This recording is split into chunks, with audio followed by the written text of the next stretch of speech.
नमस्कार साथियों, स्वागत है फिर से एक नई वीडियो में। अभी अभी यूएस ने फिर से ईरान के ऊपर एक अच्छी खासी बमबारी स्टार्ट कर दी है और इस बमबारी के लिए डोनाल्ड ट्रंप ने ये सीधे सीधे कहा है कि हम लोग हैं वो केवल अपने बचाव के लिए इनको कर रहे हैं और इसका डिस्ट्रॉय कर रहे हैं। अब इन्होंने कहां कहां पर किया है, जो भी ईरान का एक तो मिलिट्री बेस था उसके ऊपर किया है और एक मिसाइल सेंटर था उसके ऊपर किया है, एक ड्रोन सेंटर है, 3 जगहों के ऊपर इन्होंने अटैक किया है।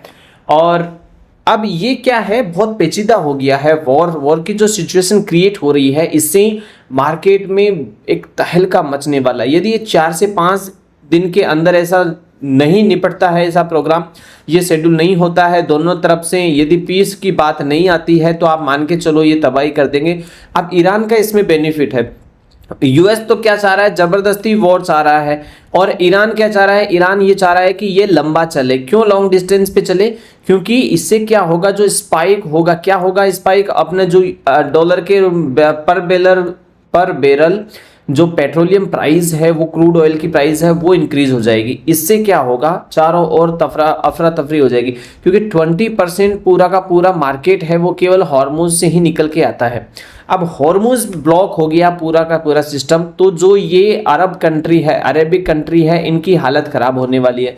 इधर लेबनान पे इजराइल उसको छोड़ने वाला नहीं है, तो यानी ये सुलझता हुआ दिखाई नहीं दे रहा है। आने वाले टाइम के लिए आप तैयार रहिए, सुलझता हुआ इतना जल्दी दिखाई नहीं दे रहा है। या तो नेट एंड क्लीन ये दोनों लोग बैठकर इस चीज़ पे बात करें और अपने एग्रीमेंट दे, और ट्रंप इस पे एग्रीमेंट देना नहीं चाह रहा, क्योंकि वो मुझे लगता है कि खुद चाह रहा है कि वॉर चले। अब इसका मेन कारण है कि वो वेनेजुएला का जो ऑयल है उसको पुश करना चाहता है, वेनेजुएला के ऑयल को बेचना चाह रहा है। अब वेनेजुएला का ऑयल कब बिकेगा, जब ईरान पूरी तरह से क्लोज हो जाएगा और वहां से कोई सप्लाई नहीं आएगी, तब वो डिमांड पैदा करेगा श्रीलंका के लिए, बांग्लादेश के लिए, चाइना के लिए कि आप हमारा वेनेजुएला का ऑयल लीजिए। तो ये सब चीजें उसको क्रिएट करनी है, क्योंकि वो दिमाग लगा के सारी चीजें कर रहा है पहले से ही।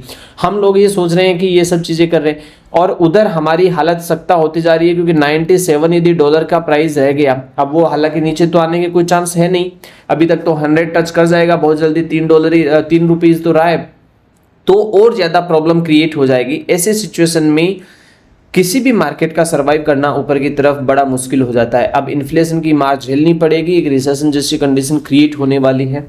देखना तो ये है कि आने वाले टाइम में इस चीज़ का रिएक्शन कैसे मिलता है। मेरे को लगता है सेंटीमेंट नेगेटिव रहने के लिए आप तैयार रहिए, क्योंकि आज नहीं तो कल, कल नहीं तो परसों ये सब चीज़ें होना तय है, और ये बहुत तेज़ी के साथ में होगा और जल्दी ही होगा इस चीज़ के लिए, क्योंकि ईरान खुद नहीं चाह रहा है कि पीस हो, यूएस खुद नहीं चाह रहा है कि पीस हो। दोनों एक दूसरे के ऊपर अड़े हुए हैं, एक दूसरे पर ब्लेम कर रहे हैं, और बीच में पिस रहा है बेचारा पाकिस्तान। उसका कुछ होना जाना नहीं, क्योंकि वो वैसे ही दिवालिया है, उसके पास खाने के लाले पड़े हुए हैं।